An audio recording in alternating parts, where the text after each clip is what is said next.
Okay, guys, welcome to, of course, my Weezer tier list. And today, I did this specifically because I think that while there are a lot of Weezer tier lists, a lot of them share the same general opinions, and I am here to really put all of that to shame with this one. As you can see here, this is how we're going to be doing it.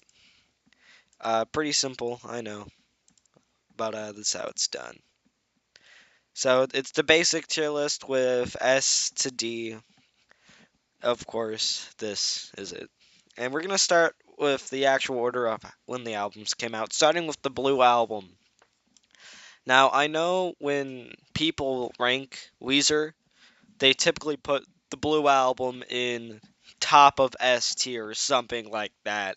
And I'm here to say that it is deserving of an A. Now, whenever I say that, I know how it sounds, and I promise you, I'm not a hater of the Blue Album. I do own it on vinyl, and I do own it on CD. But here's what I'm talking about. The people who are putting this in S tier, I can see why some people want this in S tier, but to me, I think other Weezer records just do more with what they're given, I think. And I'm ranking these all just based off of my personal enjoyment on when I listen to the albums. And whenever I'm listening to Blue, I can enjoy a lot of the tracks, I will say that, but some of them are just a bit plain. You know? I think that makes a lot more sense because whenever I'm listening to Blue, it's not for the lyrics. It's not really for the melodies or any of that stuff. It's just because it's a legendary Weezer album. It's their most popular, debatably. And to me, I just listen to the album and I can enjoy a lot of tracks like In the Garage. I love Holiday and Only in Dreams. The later half of the album's pretty great, but some tracks are just a bit, you know, Weezer. It's it's vanilla.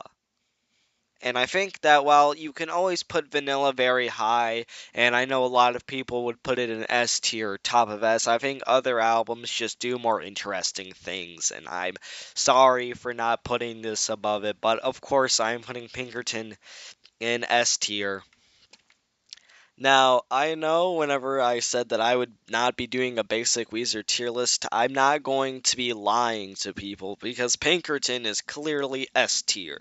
And I think that everybody can agree with that because Pinkerton does a lot of interesting things that Blue didn't. Whether that's with the more raw instrumentation, the more personal lyrics, or really just the entire idea of the album itself being very interesting. Not only that, but also the B-sides itself are also way better than Blue. And well, I'm not going. Actually, I might be putting them. We're gonna count the bonus tracks, or I guess the B-sides, with Blue having Paper Face and everything else being track. That's a joke. But yeah, Pinkerton has arguably the best B-sides out of every Weezer album. It's just. It's a great album, and I think had even more potential than we got in the last version of it. Just overall, I think I mean, it's Pinkerton. What do I have to say? And next up, we're getting into Green. So the Green album is an interesting album because this is when people really start rating Weezer kind of low. And in my personal opinion, I think that the Green album is deserving of a C tier. I think that there are a lot of interesting tracks on it, like Hash Pipe and Island in the Sun, and of course, Oh Girlfriend being the best on the album. And I think certain other tracks are overhated, like Crab is just a nice song to listen to if you don't want to think about lyrics, but that's the main part. This album has nice simple melodies and nice catchy hooks and stuff, but. Or, no, there's no hooks. What am I talking about? Or actually, there are. I'm just not going to say that word again. I don't know why people use it. It's boring. But I think the main thing that the Green Album does is that it doesn't have interesting lyrics. It's just bland. It's this is what vanilla is. Except vanilla is better than what green is, and that's why I dislike green a lot of tracks. Because sure, I can listen to Hash Pipe, but Hash Pipe is only going to go so far in terms of, wow, I really like this song. It's very interesting. And that's it. Nobody's listening to Green for its lyrics. Pinkerton has lyrics and a great instrumental for every track.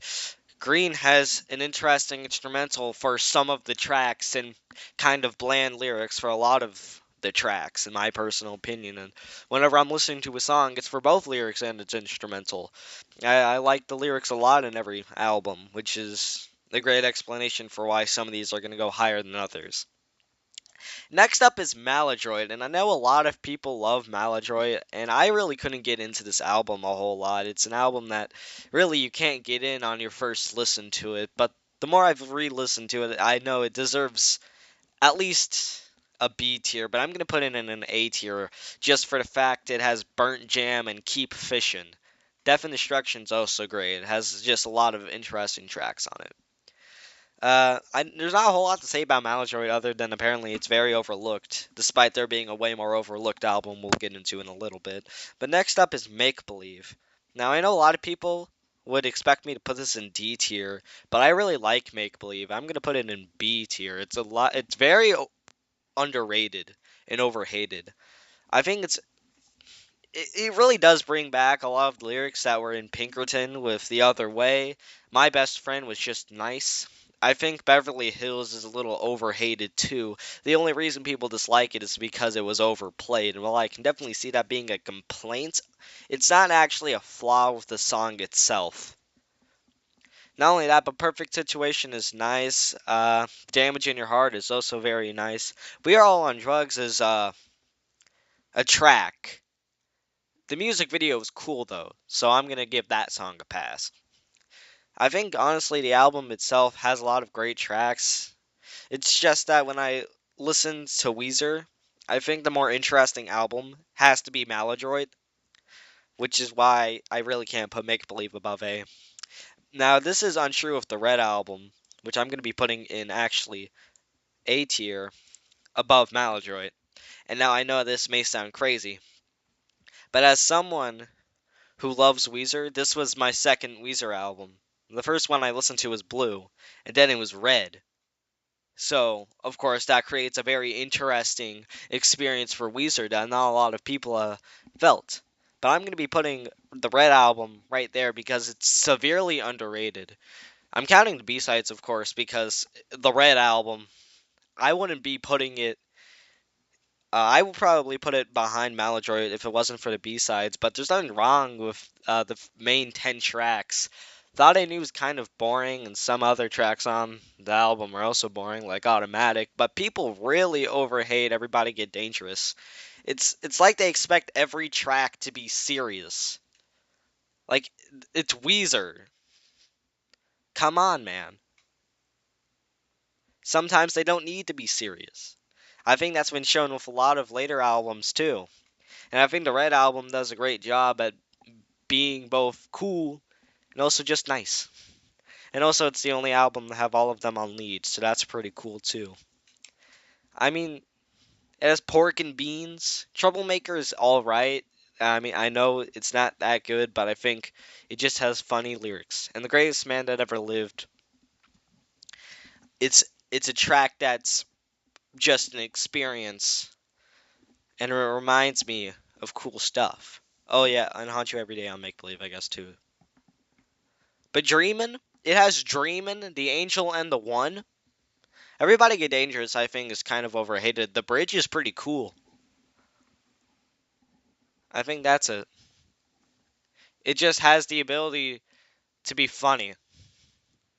And Cold Dark Worlds is nice. And people forget about Heart Songs. That's a forgettable song, but I think it's enjoyable. Next up is Ratitude, and I'm going to be putting this in D tier. Not because it's that bad, but because compared to the other Weezer albums, just kind of bad. It has tracks that are genuinely unenjoyable, like Love Is the Answer. I like The Girl Got Hot and I Want You To, which are both very fun tracks, I think. But, yeah, I think this is the worst Weezer album. Like, I don't want to be mean, but it's true. Next up is Hurley, which actually I think is very underrated, and I'm going to be putting it in B tier. Not above Make Believe, though. I think Hurley is a great album, just for a lot of reasons. Actually, I'm going to be doing something. I'm going to be making a B plus tier, specifically for Maladroit and Make Believe. Because, I'm sorry, it's just that Hurley is a great album. I will say this. It has a lot of interesting tracks. Time Flies, Ruling Me Memories, and Where's My Sex is a good track. It reminds me of the Red album because it's just nice. And it has some pretty good B-sides with Represent and All My Friends Are Insects. I think it's just an album that knows when to be funny and when to be serious. And it's just nice. I mean, Trainwrecks, come on. And next up, we're going to have U-Bait, which I'm going to be putting in probably... I'm going to be putting it above Blue, actually. Now, I know that whenever people want to talk about Weezer, U-Bait is an album that comes up as their comeback record, and I think that that's very important because it really shows a sign that they're still going to be making albums anyone can enjoy, even the old Weezer fans, and I think that this album does a really good job at being like Blue, but just more interesting. By that I mean more experimental, and that's a fact. I mean, it's more experimental. I mean, that's not exactly why I'm putting it above Blue. It just is great. I'm bad at explaining things. Why am I doing this? But I think U-Bait is interesting because it's just... It has Go Away. And Back to the Shack's kind of boring, but I've had it up to here, Lonely Girl. The album gets better the more you listen to it, which is something that I think can't be said about Blue or Green or a lot of albums. They don't get better the more you listen to them, but they're just as interesting when you listen to them, and that's something I can say about Blue, but not about Green. Green gets worse every time you listen to it. Screw Green. But with Blue, it stays the exact same because it's a very consistent and great album. But U-Bait, it gets better because you pay more attention to it and you notice interesting little facts about it. Like I've had it up to here uses a synthesizer. At least I think it does, or else I'm hearing things. And also, its instrumental three-part finale, or not an instrumental because of Anonymous, but shh. But yeah, I don't know what to tell you. Go Away is getting pretty popular now. It's just a great album with great tracks all the way through. I think it has some actual tracks that I have some problems with, so the more I think about it, it's going in the A tier behind them. Because it has Foolish Father, which I don't like too much. It's okay, but Cleopatra too, and Back to the Shacks, not that fun. I think if it just had more consistent tracks, I'd be putting it above Blue, but it has some bad tracks on it, or tracks I don't care for. Next up is White, which I'm going to be putting it above Pinkerton, which is a little controversial, but I'm very happy with modern Weezer, and I have to put White above Pinkerton because Pinkerton was a great album, and it was daring. It didn't want to be like Blue, and I think that's very evident in everything, but with the White Album, it's Weezer making an album that I think everybody can enjoy. Whether that's the public, the old Weezer fans, the modern Weezer fans, everybody can love it. And I think that's why I'm putting it so high. I don't think it has any tracks I don't want to listen to. Every track on it is a track I've listened to a lot. When in Our Sale, California Kids, even other stuff like Do You Want to Get High, King of the Worlds, LA Girls. I mean, I can literally just say the entire track list. It's true. The entire album is insane. This is really the start of Jake Sinclair's insane journey. Or I guess not really, but shh. Yeah, not only that, but also the B-sides are great. Like, just the B-sides, except I Love the USA. But that one gets a cool solo, so that one also gets a pass. Yep, that's it. With White, I guess. Next up is Pacific Daydream. And I know, people are going to be telling me about how Pacific Daydream is trash. But how can an album with Sweet Mary, QB Blitz, and Weekend Woman really be that bad? I'm putting it in B tier. It's bottom. I like it more than Hurley, and I like it more than Green. Also, by the way, red and blue are like the same level of enjoyment for me, but I'm putting blue higher so you won't get mad at me. I've said that 42 times. It's just that this video is very clearly edited. But yeah, Pacific Daydream goes above Hurley because it's just more consistent. I mean, the first half of the album is something that I love, and the second half has some great tracks, as I've already said, like Sweet Mary, QB Blitz, and Any Friend of Diane's. Literally, it's just a great album. I think it's very interesting, and it's really more experimental than some safe clone like Green. And this is where we get into Teal, which I'm not doing that. I'm putting it below Gratitude as the worst studio album for Weezer. Not even not even because it's bad, it's just not even Weezer. It's just covers. Nothing wrong with that, of course. But in an album tier list, how can you really put Teal above anything? It's like if they were original songs, it'd be the greatest Weezer album ever, but no, they're not. Probably, I have no idea what Weezer fans think. So yeah, I guess it's the Black Album now. The Black Album is clearly the best album. The best track is Piece of Cake. It's best Weezer track ever. No. I'm gonna be putting this in B tier right here. Because I think that the Black Album has a lot of amazing tracks on it. Like High as a Kite. The first three tracks are pretty great. Byzantine and California Snow are also pretty good. And it's an album that you can definitely enjoy with time. Because not every Weezer album needs to be serious. I mean, they made their greats, and they've made some of their worst. It's just Black Album.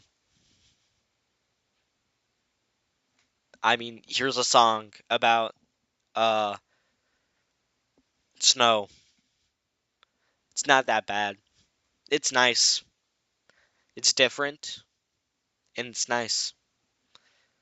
I mean, it has High as a Kite. That itself is putting it way above Green in every way. Next up is OK Human, which I'm going to be putting in S tier above White. It's my favorite Weezer album. Just the entire orchestra idea is great. I mean, just think. It's orchestra. It's an orchestral album, basically. And no electric guitars, which I think is definitely an improvement for the album. I mean, the album having a Lou Gobi already puts it in B plus tier, but everything else on it, there's no bad track on it. And I think that can be said about pretty much everything kind of in S tier. And I guess here too, if you want to be a little more inclusive. I think, really, OK Human is just this great because, you know, I said it. Someone must have edited it out, you know. I mean, I don't know. It has Alu Gobi, Grapes of Wrath, and all my favorite songs. I mean, its first three tracks just show it. And Liberate It. Yeah. I mean, when your worst track is Dead Roses and Dead Roses isn't bad, I mean, it's true. OK Human goes in the S tier for reasons. Next is Van Weezer, which I don't actually like too much. I wouldn't say it's bad, but I'm going to put it here. And more I think about it. No, I wouldn't do that, but I am going to do this. I don't know. It's just that Van Weezer is their attempt at hard rock, and I think it has some okay tracks on it. It's just that if I compare it to Black, I don't even really know. It's like they're the same album in terms of enjoyment for me. But I think this is my album tier list. As you can see, I think that it's pretty good. It's pretty good. I guess we can technically do that. That's pretty funny, but I won't be doing that. I think really what we learned here is that we learned that not every Weezer fan thinks Blue is the best, and some people. Actually, I'm gonna do that. just because. Just because I like red more. It's enjoyable for me more. I think that's what we learned. I'm not disrespecting blue. It's just that people are overhyping it because of nostalgia. Definitely. Don't question anything I say. What I'm saying is truth. And if you disagree with it, you're wrong, clearly, because that's how opinions